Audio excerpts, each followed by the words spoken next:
Okay. Okay. Let me. A very warm welcome, everyone.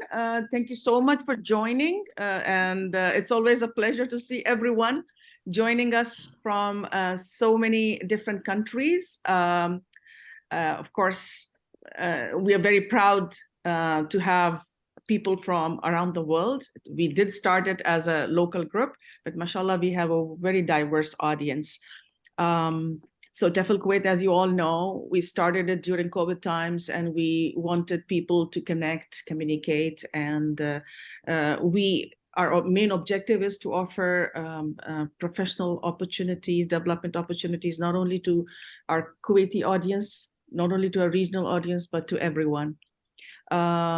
We try our best to provide you with the different kinds of platforms, which is both virtual as well as face-to-face. And this is because we want people around the world, our global members, to be able to join us. We keep having interesting meetings. We recently had a meeting in September, which was face-to-face. And because a lot of our members were not able to join us, this is the reason why we are all here. And we are very excited to see you all. So before we start the meeting officially, let me very quickly show you the agenda today.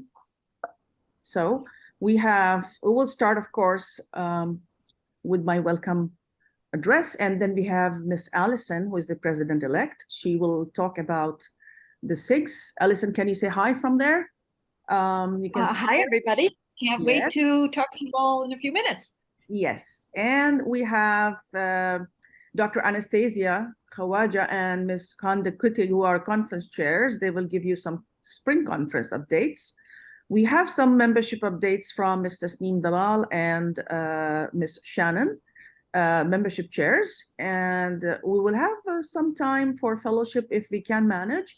And then we have very interesting sessions today. We will start with Dr. Thomas Santo Jr. and Mr. Max Jacob. They are here. Can you say hi if people can see you? And of hi, course, everyone. Yeah. Hi, everyone. Thanks for having us. Yeah, and then we have a small break at 5:15, and this will be followed by Dr. Ali Al-Houri's session. He will be talking about enhancing writing assessment with ChatGPT.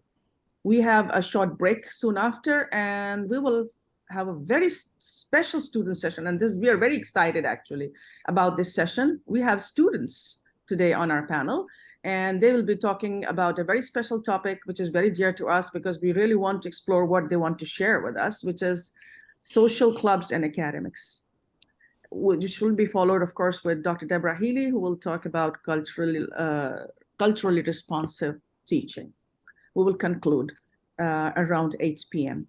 Please hang along until the end because we have certificates of attendance for all of you.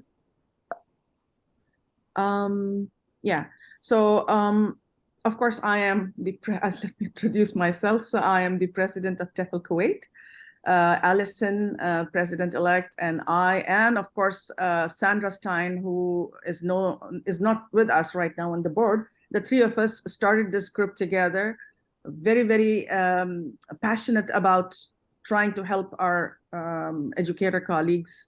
So this was the reason why we came into existence during the COVID.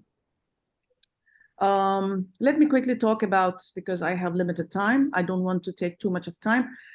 We have some open positions for TEFL Kuwait 2024 board, which a lot of us will roll off during the conference, spring conference, which is scheduled in February beginning 24. And these are some appointed positions where we have a conference chair and conference chair-elect, which are open to our global and regional as well as local members.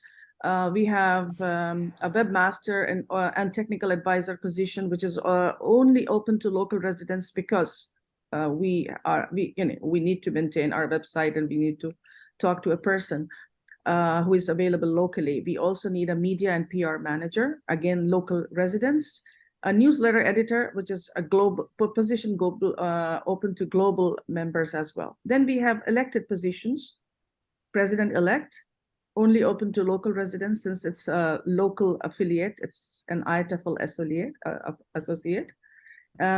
We also have membership chair-elect position, which is also open only to local residents of Kuwait. And we have a member-at-large position, which is open again to local, regional, and global members. These positions are available on our website. Please feel free to apply for these positions. For the elected positions, we will run an election. Soon after we have nominations. For appointed positions, we will inform you soon after, before the spring conference. We also have an interesting link on our website, which is from Bridge Education Group. It's a group based in US, and they are offering some interesting courses. Please go and visit our website. There is a tab which you can click and ask for a catalog from the request for a catalog. There's also a QR code which you can scan, and they are offering discounts to TEFL Kuwait members. So, and by the way, TEFL Kuwait is free to join. Please do join us. It's absolutely free, because sooner Mr. Sneem is going to talk about the benefits of joining TEFL Kuwait, why you should join TEFL Kuwait. Our membership is free to attend events, to be a member, at least now for free for life. So let's hope we'll keep it like this, inshallah. I think over to you, Alison. Thank you so much, Rana. Hello, everyone. Well, Rana, I love what you said just before I joined right now. You said free for life. Yeah. That's a sort of a slogan for TEFL Kuwait, because we are free and we are for life. And we're in favor of light and lively and sharing support with our members. And just a bit of history before I tell you about our special interest groups. Going back to what Ms. Rana was saying, we were born in the pandemic. Yeah. Rana and I and another colleague, Sandy, we got this idea, let's become an IATEFL associate and let's create a group. And our vision was that it would be basically Kuwait, but in person, but it might include a few people from perhaps Dubai. But it was the pandemic promoted the online communication, and then we mushroomed like mad, and here we are. Because people kept saying, can I join? Can I join? Absolutely. Anyway, we are so honored to have you. And it's all about you guys, our members, free forever. Now, yeah, I'm the president-elect and AKA fairy godmother. And I'm going to tell you about the SIGs now. Special interest groups. Yeah.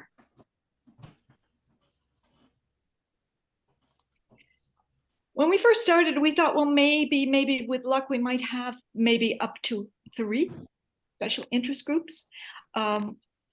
Again, it's grown like wildfire. In fact, our slogan for our special interest groups is on fire. Quite a list here. I'll just go through them very, very quickly. English for Specific Purposes, chaired by Dr. Anastasia Khawaja. I think she's with us somewhere here, also our conference chair, and she has done an amazing job and held events. For example, we learned about English for aviation. Imagine, of course, it's a field in itself, so important. Next one, NEST, non-native English speakers in TESOL. Of course, non-native English speakers far outnumber native English speakers nowadays, and with each passing day and minute, that becomes more dramatic, and there's a lot of issues involved, and we talk about them. Read English actively for language and life skills. What we do is, this is headed, oh, I forgot to mention, NEST is chaired by Rana herself, and REAL chaired by Ms. Tasneem, Ms. Tasneem Dalal. Tasneem, can you wave? Are you here? I think she's with us, and she's also our outgoing membership chair. And so we read and we imagine, we read and we draw, we read and we act, we read and we recite, a lot of stage work, and it's so enjoyable. We read the language and we feel it, and it stays.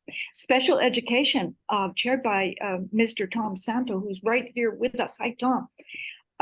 Wow, his sessions have been, I mean, enlightening is such a gross understatement. He has shared knowledge with us from his perch in New Jersey in the USA, which let us know that we are about 4 decades behind, and we have a lot of learning, and there's a lot of need. So thank you so much, Tom. Blended learning is Shadia Mansour. I'm not sure if she's with us, but she is located in Canada, and her sessions have been amazing. Of course, hugely cutting edge topic, blended learning, technology with technology and in person, and so current and so crucial. Now the next one is kind of a surprise. The math SIG, like you might say, is this like English and math? Like people used to say, I'm good at language, or I'm good at math, and usually they didn't occur in the same 4-word phrase, but it turns out that language is incredibly important in math. When students take math exams, it's if they're not getting the language, they can fail the exam. Anyway, Dr. Fatma Mawaziri is with us today. I hope she's chairing the SIG, and it's our newest one, and we have many new members. I'm so excited to have them here today. ELT through film. Who doesn't love movies? They engage deeply with the characters and the plot, and then the language just flows. And what about Chat GPT, teaching and learning grammar? Oh, ELT through film. I'm sorry, Mr. Fayez Malik is chairing that. And the next one, teaching and learning grammar and writing in the age of Chat GPT, chaired by Ms. Laya Mogaddam. Incredibly. Hello, everybody. Hey, Laya. Hey, thanks for saying hi. Good. So happy to have you with us, and thank you for all your amazing work in your special. Partnerships for Sustainable Education, chaired by Ms. Yusra Ferchichi. She is actually in class now, could not be with us, has sent her regards. This SIG involves the United Nations Sustainable Development Goals. It's very current, and it's really great to be a part of a worldwide concern with the power of the United Nations behind it.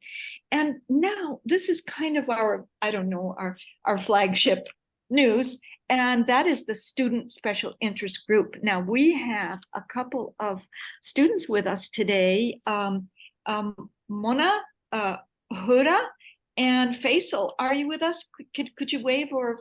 Yes, hello everyone. Hey, Mona, hey. Now, how amazing is this? We all teach students, right? Do we ever ask students what they think and what they do?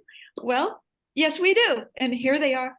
They have an English club, and they use the language in amazing ways that they have so much intrinsic motivation that they come up with these ideas, and they'll tell us about them today.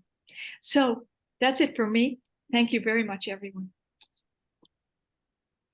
Thank you so much, Allison. Also, you forgot to mention that these SIGs are available, and we can start a SIG with just 5 to 7 members. Okay.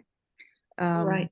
Yeah. So I'll just pass on to Anastasia. Anastasia, you're around. Can you please? Would you like to? Yeah, we have the slides here for you. Yeah. Perfect. Hi, everyone. Joining an intersection.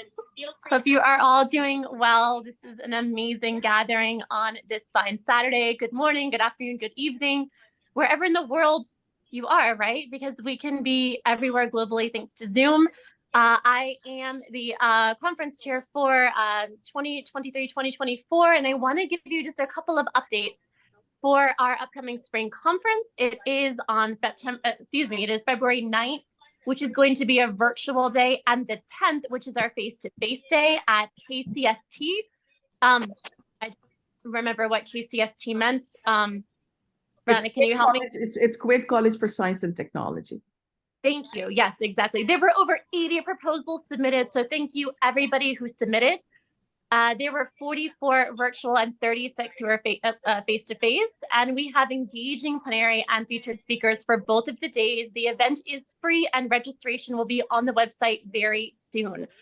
I wanted to give you a very quick timeline of what to expect. So proposals were due on the 31st, and the strand coordinators will have all the proposals in their strand by November 20th, which is on a Monday, so it's maybe 2 more days. Strand coordinators will complete their reviews by Monday the 27th, and then emails to all proposal submitters with regards to the final decisions will be mailed by Wednesday, December 6th. So we'll start mailing the 28th or 29th of November, but just give us some time to make sure we get all the emails out. And then if you can, in your, inshallah, the acceptance, you'll get a Google form that will allow you to accept or hopefully accept or decline the invitation to present. And if you can make sure that those responses are submitted by Friday, December 15th, then we can make sure that we can get the program, the order, and everything set by mid-January. So the program can be available online by the end of January. So we'll be on track to be able to have everything organized, ready for the conference, which will take place the second weekend in February.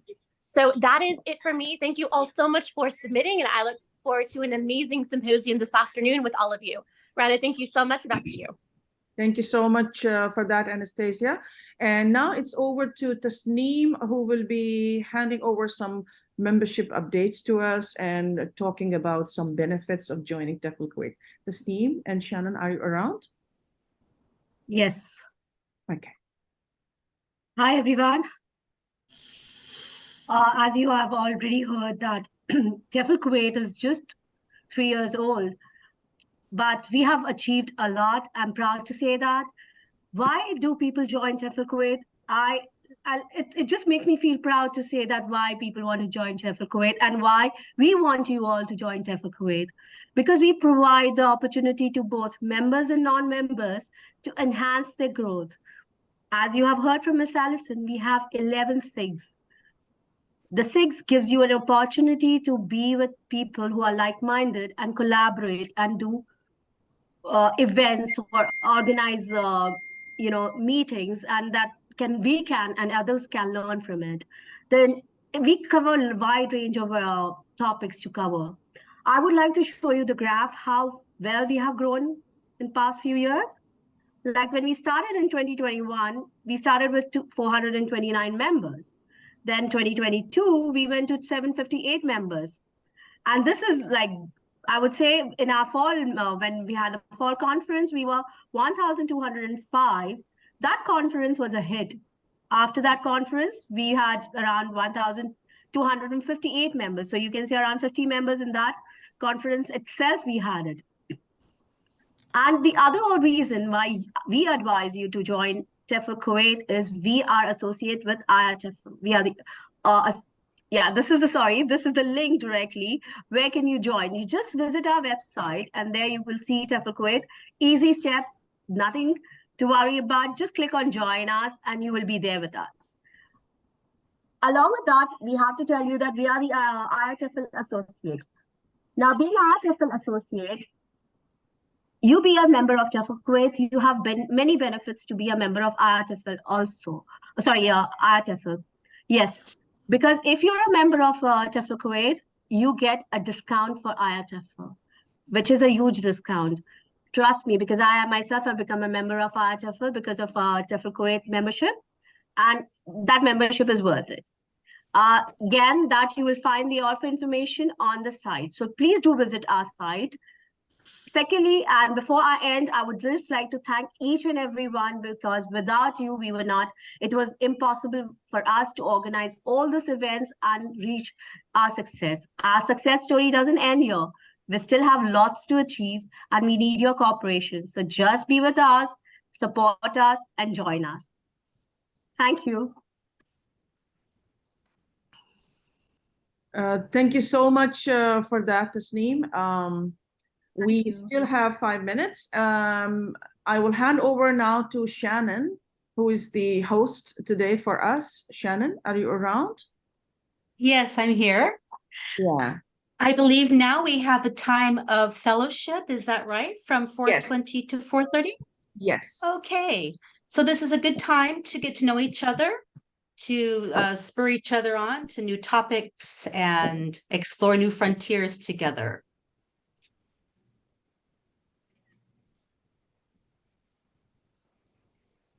Do we have any questions? Maybe in the chat box, maybe we have some questions. Yeah, mashallah. By the way, I would like to add at this point that we have 93 participants from around the globe, and this is really a good, and we didn't expect, mashallah, everybody to join on a Saturday, because Saturday is a weekend for everyone around the world, whether it's Middle East or any part of the world. Thank you so much for joining us.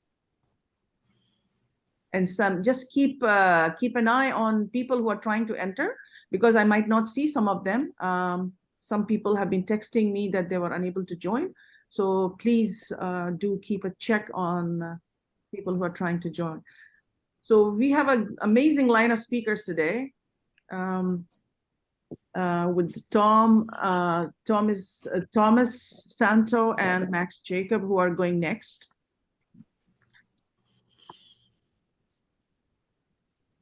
Okay, then, shall I begin? I think we can start because, yeah, I think, Tom, you can start because you will need some time to introduce our speakers as well. So the floor is all yours, Tom. All right, welcome everyone. It's so nice to have you with us today. We're excited about the agenda that we have and all the information and knowledge that's going to be shared. So my portion today is to welcome my son, who is Dr. Tom Santo Jr. He specializes in researching the relationship between opioid dependence, childhood trauma, and mental health disorders. His PhD, titled Examining Childhood Trauma and Comorbid Mental Disorders Among People with Opioid Dependence, provides valuable insight into the challenges faced by individuals with opioid dependence. And Dr. Santo has also contributed to the field of trauma-informed care, emphasizing lasting effects of trauma and the need for specialized care approaches. Through his research, Dr. Santo continues to explore and address critical issues within the field, aiming to improve care and understanding for individuals with opioid dependency. And alongside Tom is his colleague, Max Jacobs. Max Jacobs is a PhD student in education at Rutgers University, where he works on trauma-informed teaching and learning working group. And Thomas and Max are going to provide this presentation this time. I'd like to present to you Dr. Thomas Santo Jr. and Mr. Max Jacobs. Thank you for that lovely introduction, Mr. Santo. I want to just start by saying thank you to all that are here and present from around the world. Tom and I know, are honored to do this presentation. And just to give you a quick minute background is that Tom is going to begin this presentation detailing the empirical research as well as the implications for trauma-informed care within education settings. And I was called on because I'm currently working on a trauma-informed teaching and learning working group with my university at Rutgers, and we've teamed with the State Department of Corrections in New Jersey. So I'm going to give you a little bit of the on-the-ground reporting from what this looks like, as well as some implications of our study thus far that we've been able to surmise. So without further ado, I'm going to pass it over to the other Mr. Santo, Tom Santo Jr., to get us started. Hi, everyone. Thank you. As Max said, both honored to be able to present today. As someone coming from area of substance abuse or substance use research, it's really amazing to see all the different types of research that are going on and the yearning to continue to want to learn more about your own field. And I've already learned quite a bit. So today, as Max mentioned, we're going to be talking about understanding some of the long-lasting effects of trauma. And then Max will be focusing more on trauma-informed care in education. So just reiterating, I guess, the agenda. So I'll first start out by talking about defining trauma and looking at the different types of trauma and what it actually does in the short term and what are the long-term effects as well. And then also talk about how trauma-informed care in the healthcare settings has been able to provide us with some lessons for how we can use that within the field of teaching. And then Max will be looking at trauma-informed action research and trauma-informed education. And we'll end it all with some quick conclusions. Cool. So defining trauma. So what is trauma? I think sometimes this is a thing that gets a little bit mixed up, because when we're looking at potentially traumatic events, we're looking at the event itself. So we'll talk about some types of trauma, but say that maybe abuse or neglect during childhood. It could be a natural disaster or something else like that. So that's a traumatic event. And what trauma is the actual emotional response or the experience of experiencing that potentially traumatic event and feeling that it is a distressing experience, and then feeling that is a threat to physical or mental health, and feeling that it may be an actual threat to your well-being in the long term. And now you may not be cognizant of that in the moment, and certainly children are often not cognizant of that in the moment, but the way that it can affect our brain and our bodies in the short and long term is kind of why we're here and learning about what trauma does and how we can try to prevent it, as well as try to mitigate the long-term adverse effects of trauma. And that includes clinical disorders, which we'll talk a little bit more about in a bit. But just to clarify, I think sometimes PTSD and trauma get conflated as well. So trauma itself is obviously highly correlated with PTSD, but trauma on its own doesn't always cause a long-term adverse effect or a long-term harm for a child or an adult.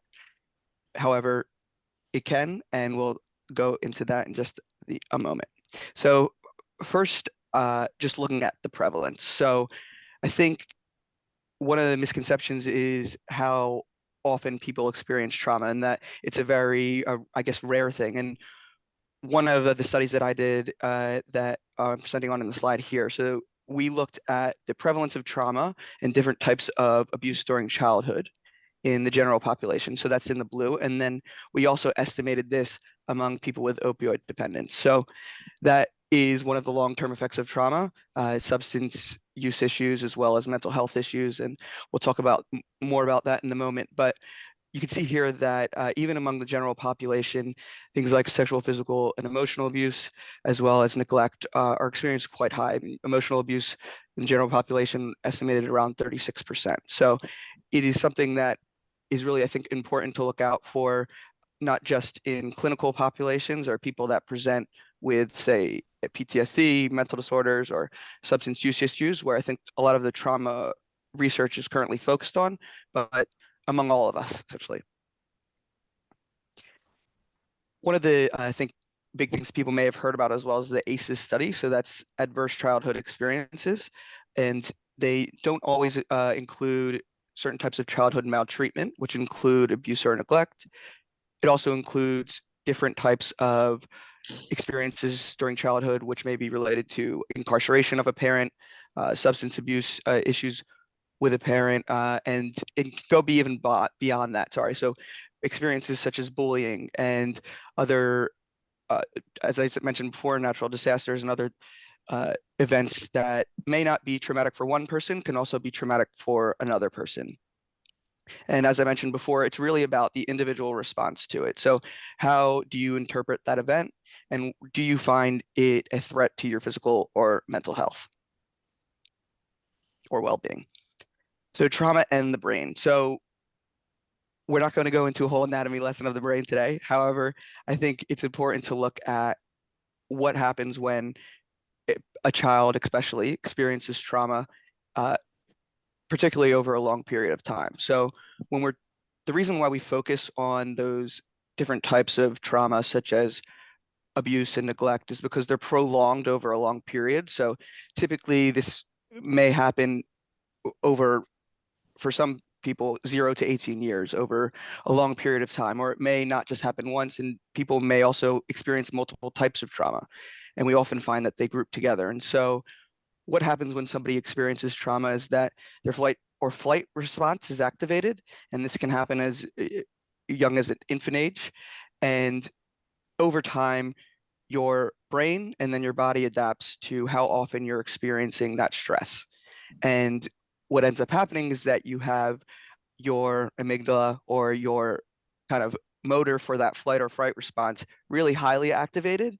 And the areas of your brain where you're able to process emotion and where you're able to think about kind of what your next move, or kind of when you're planning part of the brain and all that stuff that we think about when we look at behavioral and emotional control, that part is underdeveloped. And so children, especially that experience prolonged experiences of trauma or multiple types of trauma, they often have that flight or fright response activated quite a bit and are experiencing potentially developmental issues that can go over and affect their behavior and emotions, their processing, and other long-term health effects over a long period of time. And so how do we see this occur in children? Often it ends up displaying itself as emotional or social delays. So we'll see changes in sleeping or eating at a young age, as well as regressing behaviors. So even loss of sweet speech, sorry, or bedwetting. And it can, as a child gets older, we can see the learning and cognitive impacts. So falling behind within the certain milestones, as well as behavioral issues in school. And so we often see, because that flight or fight response is activated so often, we can see that fight response being activated in ways such as aggression, maybe acting out in class, or potentially fright response, isolating themselves within a class, or potentially freezing, which we would look at as kind of inattentiveness during class, or zoning out in some ways. And not all students that experience this or that display those type of behaviors may be experiencing trauma, but we know that they're very highly correlated. So it's important, I guess, to understand the strong relationship between those two things. So as I mentioned, in the immediate, we have the short-term mental health risks that we may see in the class. And I just think that this is kind of just reiterating the being stuck in survival mode and having that oversensitive internal alarm system activated. And so what we can see this also develop into over time is issues that go into attachment, as well as social isolation. So once a student or any child display some sort of aggressive behavior in some way, they become more isolated, and it kind of starts a cycle within that fear response, or repetition of being triggered in some way, and a continuous kind of developmental problems that have to do with experiencing trauma and then the after effects of it. Finally, we can also kind of relate this into some things that we may experience in our own lives, as far as procrastination, resistance. Now, again, not all of us that are experiencing procrastination have that related to a traumatic event. However, we know, again, that trauma and all these different types of behaviors or issues are highly correlated with it. And so understanding how those things can kind of feed off of each other over time, and then create kind of a loop cycle where children are maybe falling behind on certain milestones again, and then potentially becoming isolated. And it can be a cycle that shows different observable behaviors that we can look out for. And I think that Matt might be talking a bit more on in the trauma-informed education section. During adolescence, this is quite a key age where we start to really see some of those long-term effects of trauma start to come out. And so we often see that kind of those academic challenges, potentially those isolation and peer relationship issues, they've gone to a certain point where people start to potentially use substances. They feel isolated. They could also start developing those mental health issues that we actually see as clinical disorders. Of course, many of them can also happen during childhood. We see things like conduct disorder or ODD, different things that may display at a younger age start to become a more clinical type of disorder that often students during their adolescence, especially if they're experiencing childhood maltreatment, don't necessarily have the resources to combat those issues by maybe going to a psychiatrist at an early age to deal with PTSD. If you're within an environment that is causing trauma, it's highly unlikely, I think, that you end up having access to those resources that can kind of mitigate and build resilience and be a protective factor that we'll talk on towards the end. So over time, again, just reiterating that trauma, so this is also from the ACEs study, these are all the major health issues that we've seen highly associated with trauma over time. And so some for me were quite a surprise when I first learned them as well. Things like obesity, heart disease, stroke, things that aren't necessarily the first thing you think of when you think of trauma. I often think of kind of substance use and mental disorders, but other things that show that how trauma can not only affect the brain, but also the way that our body reacts to experiencing it and kind of holds that in and displays in different, not only behaviors, but actual pathology and health issues over time. Just to talk a bit more about this, and this is kind of where my research focuses on, so I thought I'd share a bit about this. This graph here, it looks a bit confusing, but the important thing here, the red group, this is a large group of people who've experienced chronic pain. We found that pain itself actually was highly correlated with experiencing a large amount of trauma. And then among that group, people who were prescribed opioids were highly more likely to become addicted to opioids compared to the same group of people who had less experiences of trauma. And the real important thing about this, as well as the next slide I'll share, is that we controlled for mental disorders. So we accounted for all the people that displayed PTSD, that displayed depression, that displayed anxiety. And it still came out as a significant thing that was affecting addiction, that was affecting chronic pain. And so what that means to me, at least, is that the typical things that we always look for, such as maybe depression, anxiety, PTSD, aren't the only things that we have to look out for. We should also be looking at some other behaviors or things that may not be a clinical disorder or diagnosed by psychiatrists, but other behaviors and emotional kind of reactions to things that may be telling of a student experiencing trauma. Again, a bit of a confusing graph here, but the blue line also shows here. So this is a study that we did among people with heroin addiction. And you could see here that that blue line, that's where most of our participants fell in. We did surveys among about 1,500 people, and then we followed them for about 15 to 20 years. And I think kind of just the astounding rates of trauma, almost more than half of people fell in this high blue group. So they were experiencing not just one type of trauma, but multiple types of trauma over long periods of time. And I think that that can kind of destigmatize in some ways what we think about when we work with people who have heroin dependence. And I'll talk about how we've kind of integrated that into the health setting, but kind of show how the long-term effects of trauma can affect someone as far as their substance use issues, as well as their mental health disorders. But the compounding effect of trauma over time can really have an adverse effect. So what we would like to do with the education setting and kind of transitioning to that phase of the presentation is try to avoid re-traumatization when we can, and then also try to prevent trauma in where we can, and finally, early detection of trauma.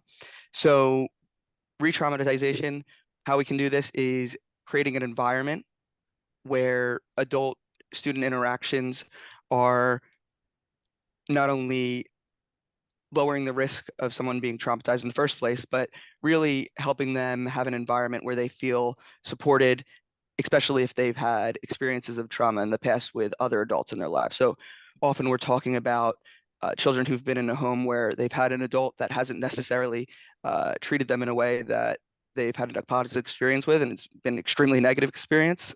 And so kind of reframing that in whatever way we can within the hours that a child's at school can actually be a protective factor that we'll talk about in a moment.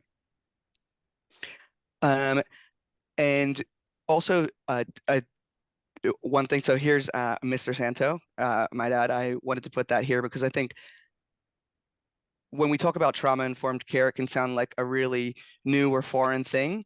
But I think as I went to visit my dad's school when I was growing up, as well as learning about a lot of the things that he did by creating a character school and a school that was promoting kindness and also social emotional learning and different kinds of teaching strategies that you're probably already doing that are actually probably trauma informed without necessarily having to look at this as a whole new thing that's scary and different than something else, but kind of fostering an environment where students feel comfortable.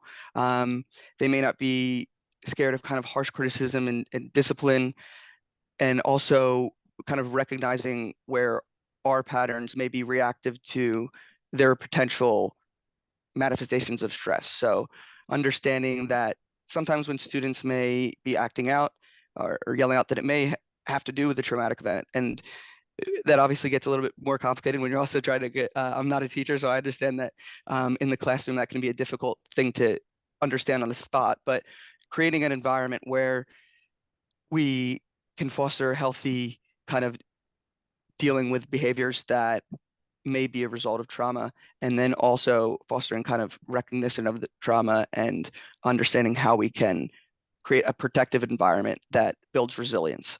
So one thing that we can do, and one thing that trauma-informed care will try to do, is to kind of foster those protective factors that will make the likelihood of when someone experiences a traumatic event or a potentially traumatic event, sorry, so say a natural disaster or something like that, there's a lower likelihood that they experience trauma.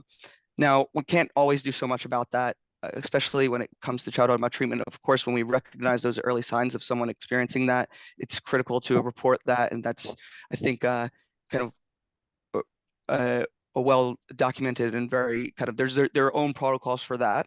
But also, when we create an environment overall that is kind of a blanket protective environment that builds resilience, that helps students feel comfortable within their own classroom and within their adult student interactions, we can build a environment that also protects them from moving from a potentially traumatic event to trauma, and then kind of stopping those adverse effects of trauma, even if they do experience it. So potentially by identifying a student that's potentially experiencing trauma, and then providing them with the support that they need or the protective factors that they may need, we can kind of put a pause on those long-term effects happening. And finally, building resilience, as I mentioned, when those traumatic events happen, the likelihood of trauma occurring afterwards, it can reduce the amount of trauma that we have and kind of stop that cycle in an earlier stage. So trauma-informed care, so how we have implemented trauma-informed care in our substance use disorder clinics, as well as our mental disorder treatment clinics, has been kind of trying to destigmatize what trauma is and trying to inform people on what it is, and looking at kind of a whole environment approach. And so when we have tried to implement trauma-informed care, it hasn't just been with the individual clinicians. And so it's been with the people that are at the front desk, the people that are throughout the staff, wherever they are, building an environment and not just kind of training just individuals. And just to give some examples of trauma-informed care that we've had, for example, consent when you go to the doctors and they just ask you before they maybe do some sort of physical examination whether or not it's okay to do that. That's one, I think, really good example where trauma-informed care has now been pretty widespread, at least in our area as far as substance use disorder and mental disorder treatment, and even been adopted just generally overall by general practitioners. It's not something that was always done in the past. And so building that awareness, getting the buy-in over time, it can kind of create what is a standard and what can become a protective factor for all students overall. And finally, what this has done for our clients in substance use disorder treatments and clinics, it's helped overcome some stigma and misconceptions. So one thing I mentioned before about heroin addiction and understanding that a lot of people have been through trauma, and that is a large factor in some of some of the long-term adverse effects that we see manifesting over time, and some of the reasons that people engage in substance use as well as developmental disorders.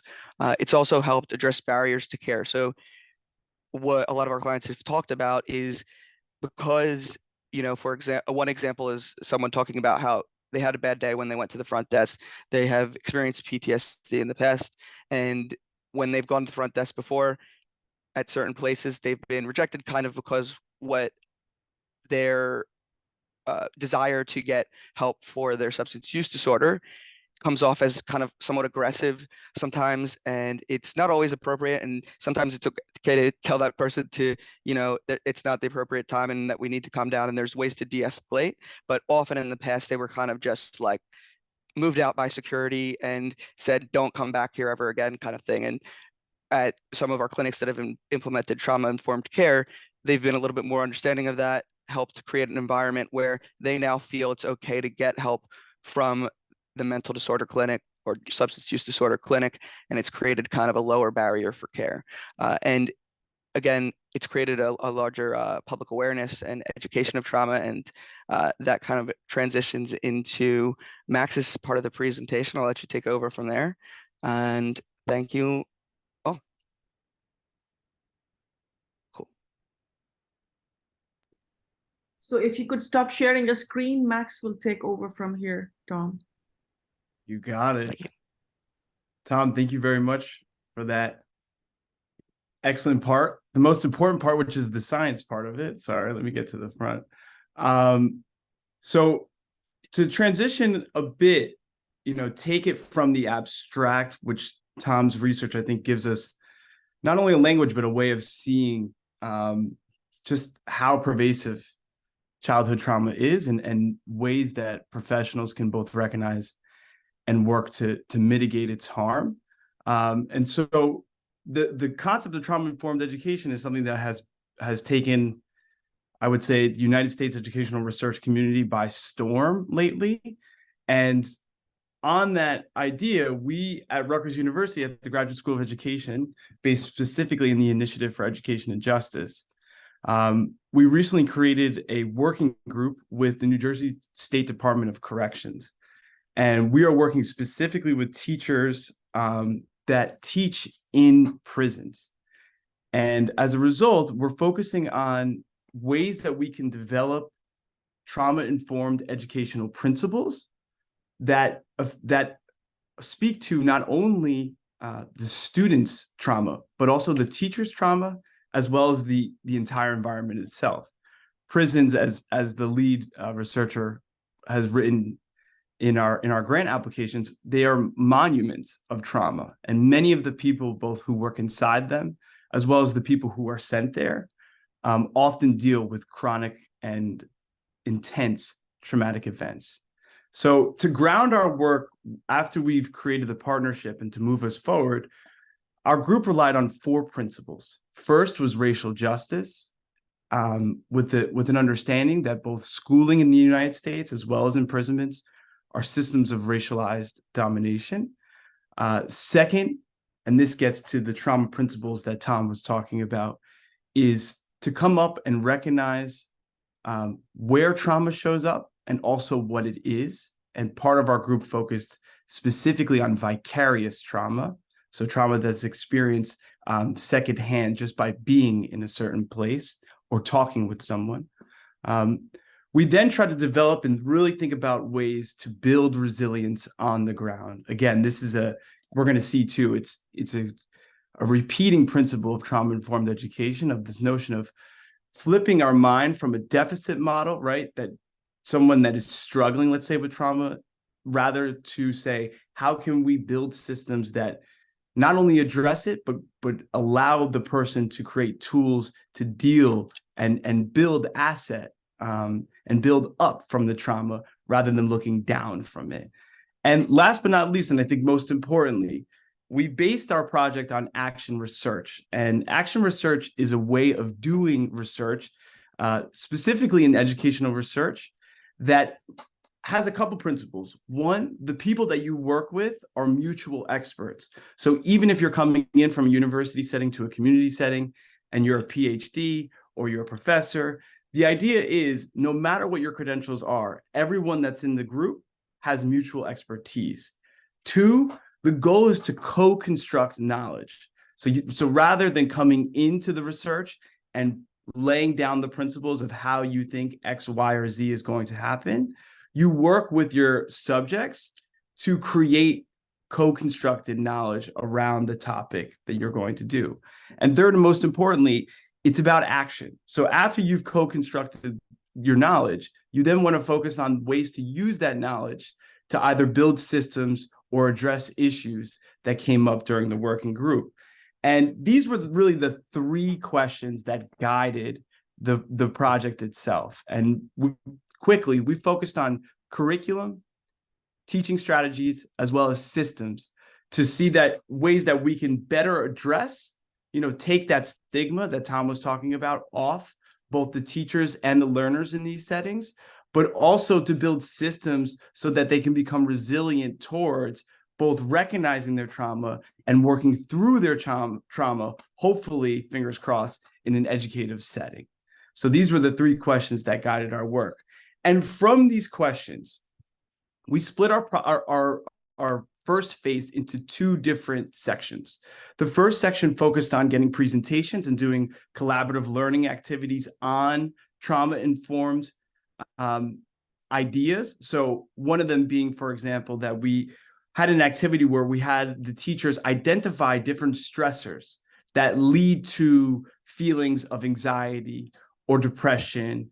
And we talked about ways that they cope with traumatic events, because as Tom's research has shown, many people, whether you think so or not, have either directly experienced trauma or, more importantly, have vicariously experienced trauma.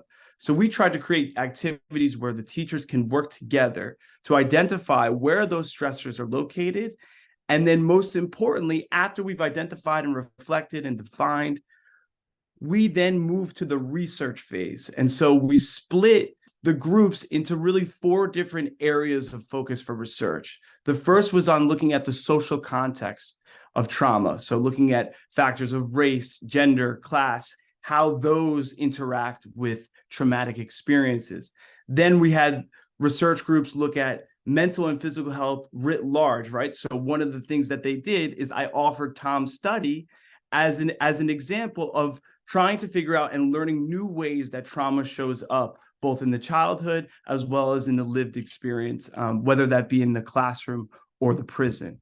Then we had them also focus on workplace wellness. So these are getting back to the resilience idea, trying to build models of asset-based infrastructure so that the teaching staff and the learners that are there can have different opportunities to work through and build resilience under trauma. And last, and I think most uniquely of our outputs that came out, was we had a group look at the implications of physical space in relation to trauma and the way that space organized both our conceptual understanding of the way trauma shows up, but also is itself can be traumatizing. And so that group really focused on ways that, in particular, the prison classroom can work to build spaces that are more conducive to dealing with or mitigating the impacts of trauma. So this action research model, I just wanted to highlight, I'm not going to go through these 3 studies. However, it is a model that I think in the educational research world is starting to gain steam specifically to deal with and to develop trauma-informed implementations in the school. So we see three different studies that really do three different things. One is using the curriculum to build trauma-informed teaching and learning. The other is working on the climate. And the other is building community and using trauma-informed principles to build community. From these studies, and I would say in beginning around the 1980s, when trauma-informed care in the medical field was starting to begin, it leaked over to education quite quickly. And we see here 4 principles that really mapped on pretty well to our project aims. But this comes directly from the National Child Traumatic Stress Network, a US-based organization who has laid out these 4 R's, which is realize, recognize, respond, and resist to trauma. And these principles you can see them show up in many school districts and many states in the United States. They have pretty much defined the way that schools have reoriented both their discipline code as well as their teaching and learning environments using these 4 principles as a way to guide both action and reaction to trauma impacted students. So from these 4 principles and from all the research that is out there, to break it down for us as educators, I think I'm going to offer just 3 pedagogical practices that I think I've come to recognize as a result of my time with action research, but also from what I've been reading on educational research that focus on trauma-informed schools and teaching and learning. And so there's 3 ways of approaching that I think as educators we can take to deal with trauma in our classrooms. And the first is to bear witness, right? To recognize that the students that are walking into our classrooms, whether that be in the prison or in the school, they come with a history. And often packed in that history, as Tom's research has showed us, is compounding experiences of trauma. So as a teacher, you want to be able to bear witness to the life that the student is coming into your class. And although you cannot see it on the surface, just at least recognize that the past that they walk in with is very much alive for them. And the second principle is phronesis. If you're familiar with Aristotle, it is this notion of practical wisdom. And the idea specifically for discipline in schools. If you are a trauma-informed educator or school leader, the key is that you want to act in a way that doesn't necessarily maximize the good, but uses wisdom to ensure that both the community and the individual are disciplined appropriately. If you have a student that is severely traumatized and they are, quote, acting out, your response to that student should be different than a student that is not dealing with as much trauma, past childhood trauma. So using and entrusting in your wisdom as a professional, whether you're a teacher or a school leader, to discipline with a recognition that these students who are trauma impacted are going to act differently than those that are not as severely impacted, which Tom's beautiful research shows us. And last but not least, there's an ethic of care, particularly in our learning environments, that I think Mr. Santo exemplifies in his teaching and his leadership in his schools. And that has just it's very much grounded in a pedagogical tradition of a pedagogy of care. And that's just being there, simply for students and not only listening, but working with them to build that resilient reaction to the trauma that they may be experiencing. So rather than condemning, working with the student to care for them. And finally, before we get to the question and answers for today, the future direction of the field of trauma-informed education, I think, kind of rests on these 4 questions, right?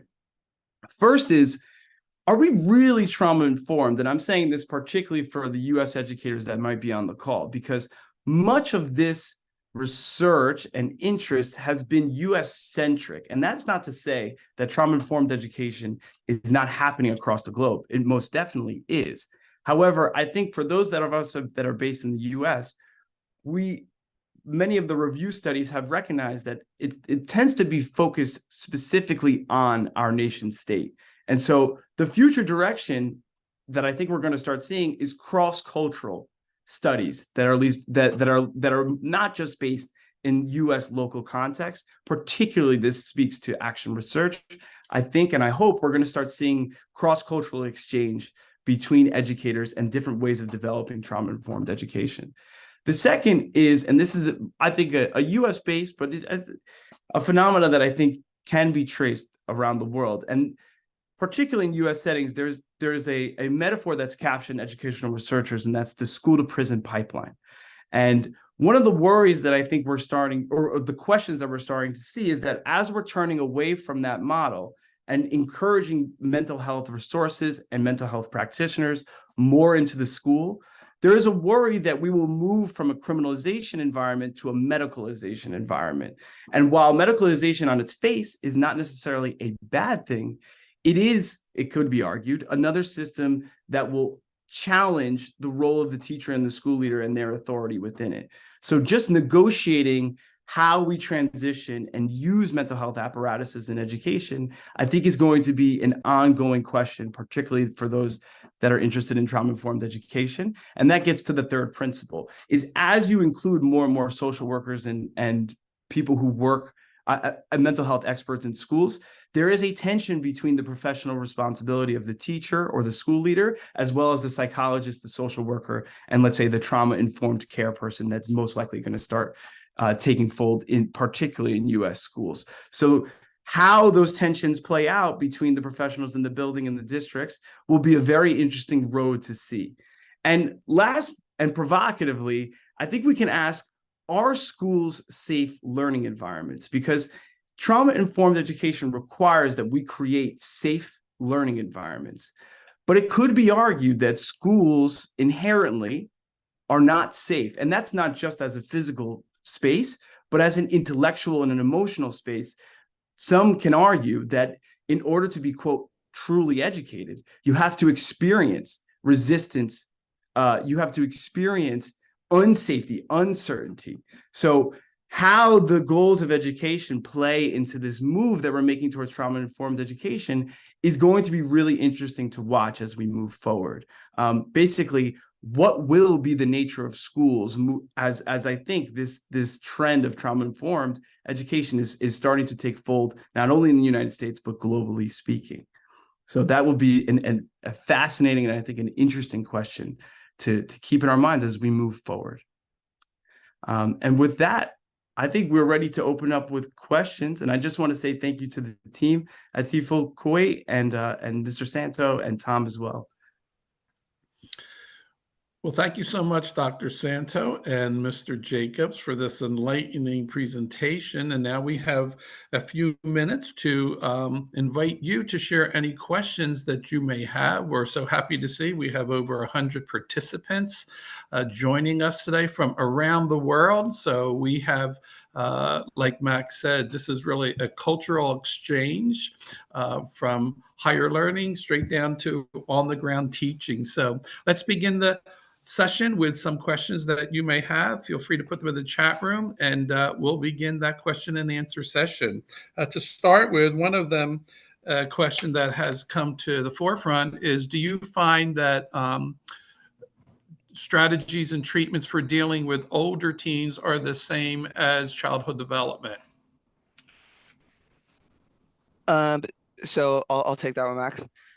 So I guess one thing that we should probably distinguish is trauma-informed or trauma kind of led interventions and interventions for clinical PTSD and clinical kind of experiences of trauma versus trauma-informed education and strategies. So trauma-informed education and trauma-informed clinical care is kind of an overall philosophy. I don't know if philosophy and also action got a program as well for everyone and all students, and trying to do our best. But we also have to know that we're not clinicians, and so the strategies that we're going to use for treating teens that experience trauma and children that experience trauma totally depends on the age, and I guess that's more of a clinical question, but the first thing I wanted to distinguish was just clinical care versus trauma-informed care. The second part of that is it more depends on the age than anything. So if you have a teenager that's, say, 17, or obviously you want to have an individualized informed care, but a person that's been affected by something that happened in their childhood that's 17, and someone that's experienced a really traumatic event at age 17 and they're still 17, it's going to be a similar probably type of clinical strategy most of the time, but you typically have kind of a more pervasive cycle of behavior, and less of those protective factors and less resilience build up over time. Typically, again, every individual is different, for that person that's experienced trauma all throughout their childhood, just because the developmental processes have been so affected over time. So another question that has come to play, and that is regarding ADHD, ADD. Is there a significant relationship between childhood trauma and the onset of ADHD in early teenage years? Yeah, it's probably one of the highest correlated things. So when we talk about that flight, fright, or freeze kind of system that's activated when someone experiences trauma, pretty much each of those has a clinical criteria that's associated with ADHD. So kind of the fight part, we think of kind of the hyperactive, more acting out during class thing. Freeze part would be more kind of the inattentive behaviors during class, as well as kind of zoning out. And then fright would be more related to social isolation and some things that are also kind of compounded with ADHD. But it's one of the highest things, along with PTSD, that's associated. Can you tell us, with 150 students that, or what you were researching in, was that a cross-cultural mix of students and the participants, or one area? Is this for me, sorry?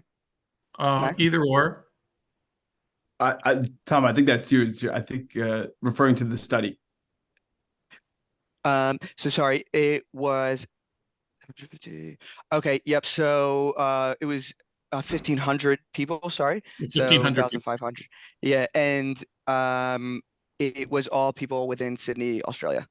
Okay, But so they, as far as diverse culture, yes. So it's a very high population of people that are Aboriginal or Torres Strait Islander, compared to the general population in Australia. But yes, Australia has, it was all from the same region. Okay, can you tell us how well can teachers deal with trauma caused by societal issues without getting to the bottom of it and trying to help the child who may encounter the same problem at home? So how can you deal with societal issues that children are experiencing? Yeah, this is a great question.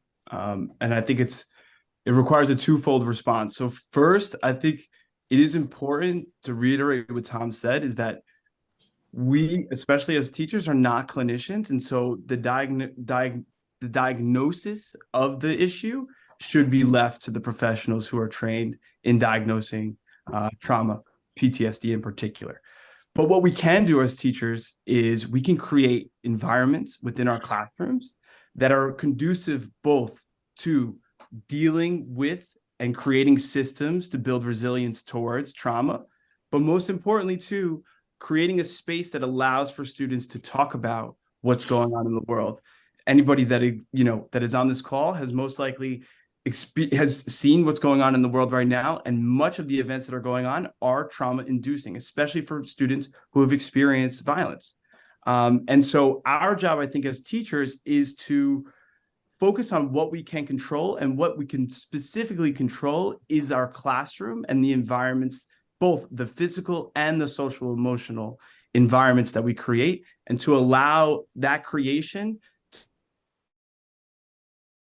to give who's experienced trauma to both talk about it, but also to work through with it.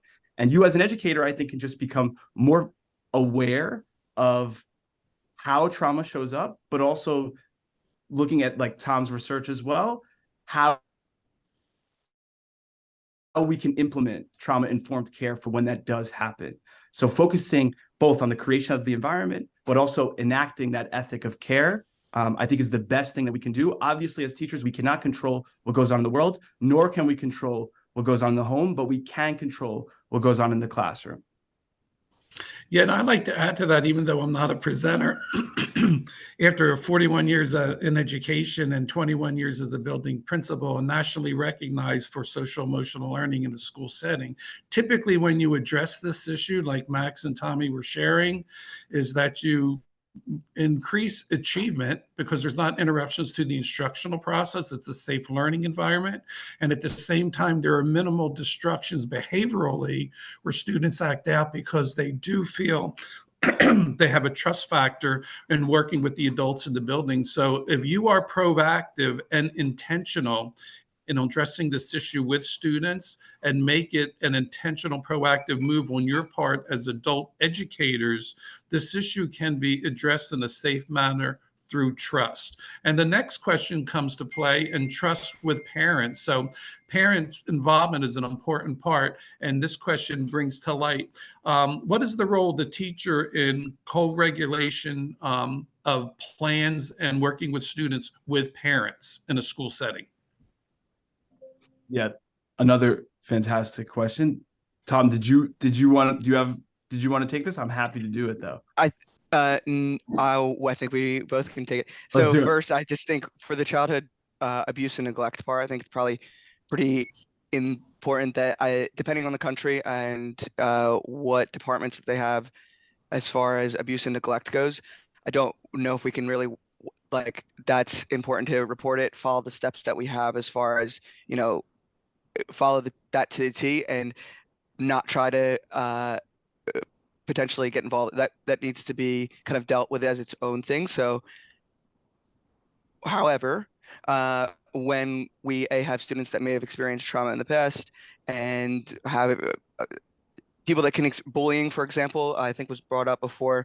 It is 100% can definitely be a form of trauma for a lot of students. And it was actually in one of the studies, it was one of the highest things correlated with being risk of an addiction issue in both of our cohorts that we studied. So yeah, it may not involve the parent always. So in that case, 100%, I think, you know, you want to be able to inform the parent of what's going on in the classroom and then also work with them to create a plan. And Max, you can kind of take it from there. But I guess just the abuse and neglecting almost needs to be treated as a separate thing, if that makes sense. Excuse me, I just want to jump in real fast. I want to let people know that there's going to be a break now until 5:30, but people can stay on and continue talking with you both. But some can take a break for 15 minutes and come back at 5:30 Kuwait time for the next speaker. So thank you both for bringing this very important discussion to us. And please continue discussing if you two are able to stay and take some more questions. Sure. No worries. Sure. Thank you. Tom, there are two questions. One from Eileen. If you can check in the chat box, what is the role of the teacher? I think they addressed it, huh? Yeah, basically, what is the role of the teacher in co-regulation when a student's behavior is connected to trauma? And what do you recommend the teacher do when presented with the misbehavior? Yeah, I'll take the second part of that. And I think this is, again, an excellent question. So getting back to this notion of practical wisdom, I think is going to be really important. As teachers, I think particularly when we are designing our systems of discipline, how we label misbehavior is very important because first, the notion of misbehavior is a deficit model. So particularly when we think about trauma-informed, we're looking for asset-based models. So I would challenge the educators in the room to think about ways that you can design systems of discipline that build and reward good behavior rather than controlling and condemning bad behavior. Now, that is not to say that you cannot, as an educator, call out things that transgress the community that you're teaching.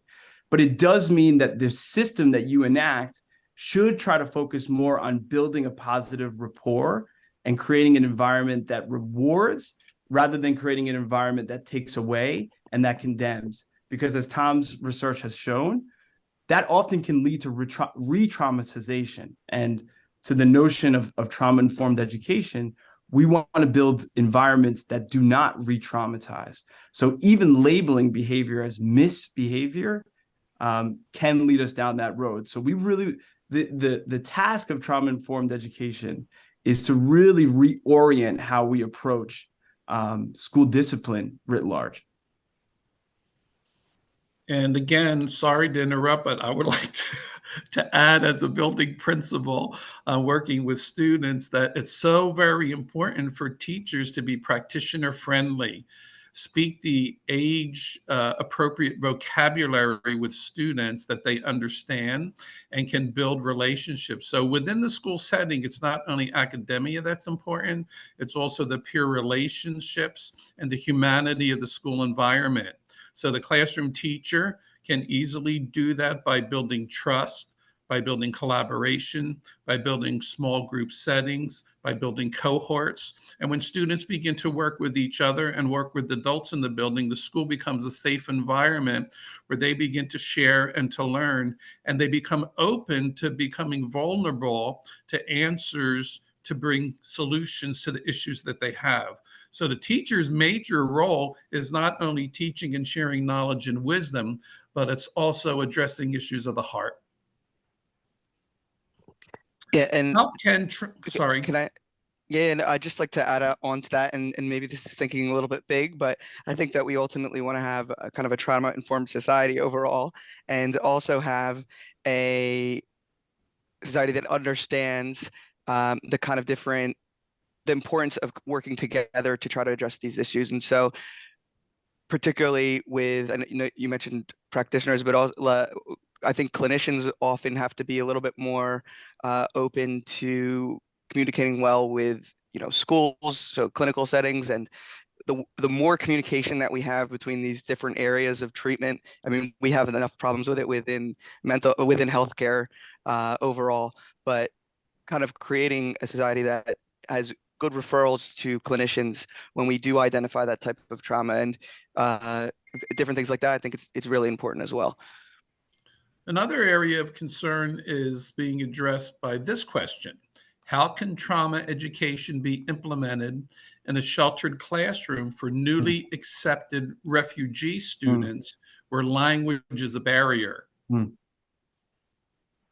Tom or Max? I think there actually is a presentation later today, if I'm not wrong, about cultural sensitivity and awareness. That's obviously a major part of that, but Max, I'll let you kind of do it. But obviously, someone that is a refugee student definitely is highly likely to experience trauma too. And so, I mean, I think it just emphasizes to the importance of trauma-informed education. But Max, I'll let you take it from there. Right. Again, I think critical question. And I would answer in two ways. So one, I think reiterating what I was saying about, and what Mr. Santos was saying as well, about creating an environment that allows for cooperation, safety, vulnerability, right? And really focusing not on what you can impart, knowledge-based or wisdom, but focusing rather on creating an environment that invites that child who is new to the environment, maybe had just come from a traumatic experience themselves, that just gives them a sense of safety and belonging and the opportunity to feel vulnerable in those situations. The second part is this notion of the language miscommunication, or not being able to speak to one another. And I think that gets to the third principle that I was talking about in the presentation, which is just caring, right? And how that shows up in the classroom, for me at least, is simply being there. And even if you cannot communicate verbally, being there physically, with, you know, our body language and our energy that we give off, I think is incredibly important as educators. So both focusing on the focusing specifically on the environment that we can create that's in our control, but specifically for the students that we're not able to communicate verbally with, showing up every day, right? And not just doing the job, but actively being enthused when you see the child, when the child is in your classroom. I think the kind of epiphenomenal, which is a big word to just say, the experiences that you create in your classroom can go a long way, especially for the students we may not verbally be able to communicate with. Another question that's good, Rana. Sorry? Yes, sorry, Tom? Oh, I thought you were going to say something. No, I just wanted to introduce the third musketeer. She's here. Sandy, would you like to say hi? I mean, we have been talking about the third musketeer. We call ourselves the three musketeers, you know, the founders of this organization. Sandy, would you like to say something? I mean, because right now we have a break. Hello, hello, hello. Sorry, I was eating my lunch earlier, so I had my camera off. But this is fantastic. And I was the one who posted about the student. He was 18 or 19 when he got in this horrible car accident. And he's really, really struggling. For myself, he's not a behavioral issue, except that he just told me he's having difficulty dealing with this. And sometimes he finds it hard to come to class, etc. And, you know, my heart went out to the kid. He went through a really horrible experience. And we discussed many, many things that he, you know, deals with his pain and emotional trauma. And basically, overall, I just referred him to see a counselor. Please, please, please. Please go talk to a professional about this. I said, I can only tell you my own opinions, but this is not my area of specialty. So we always have to try and refer our students to where we know they can get the most help, but at the same time, try and educate ourselves like we're doing now. Yeah, and it's great to see everybody. Thank you so much. Yes, Fatma has a hand raised. Fatma, would you like to ask a question? I think, Tom, you can ask her to maybe ask that question herself. Yeah. Fatma? Yeah, I think this is easier if I just say it direct. Thank you all for everything that you've been saying, inspiring slides. I just have a quick question about those who suffer from trauma in class. What is the question could be posed to either Max or Tom, either of them. What do you, as a teacher, what do you think is a better method for those students if they, is it assimilating with the normal regular classroom with normal regular students, or is it better that they are placed in a special school with special care? Which do you think is better for them in terms of acquiring the language, or the learning outcomes would be better? And in what case would it be if they're placed in a special school? Is this better or more beneficial to them? Or if they're placed within a normal school with everyone else who are not suffering from any trauma or anything?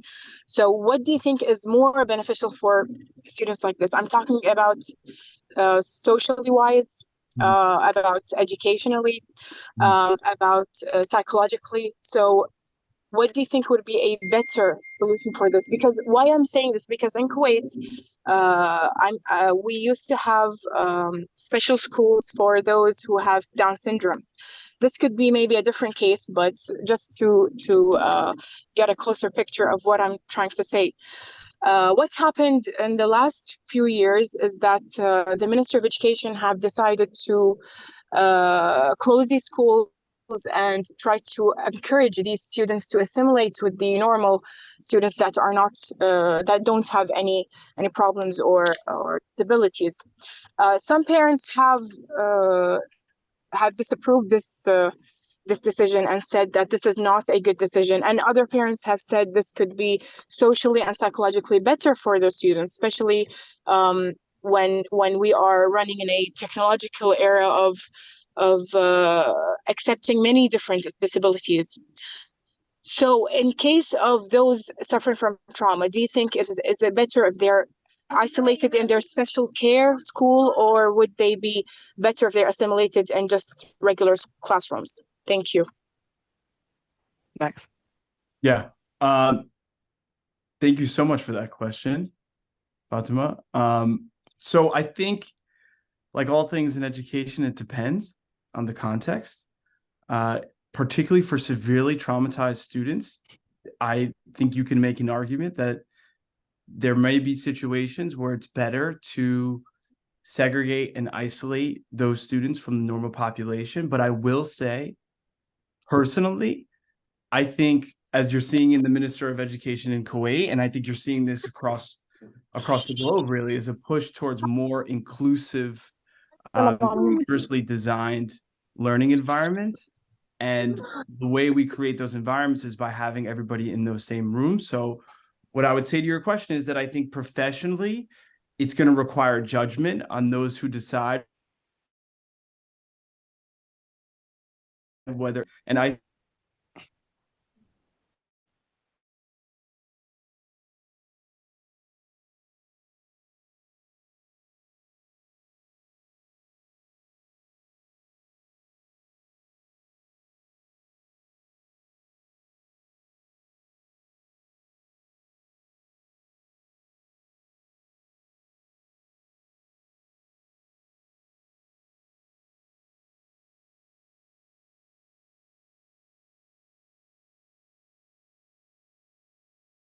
have a feeling we're going to revisit this topic quite a lot. And thank you again for everyone for being such active participants. But could I invite Ms. Laia Moghadam to introduce our next speaker?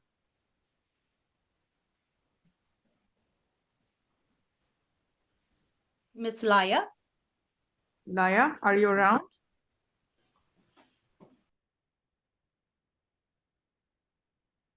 I think I will share.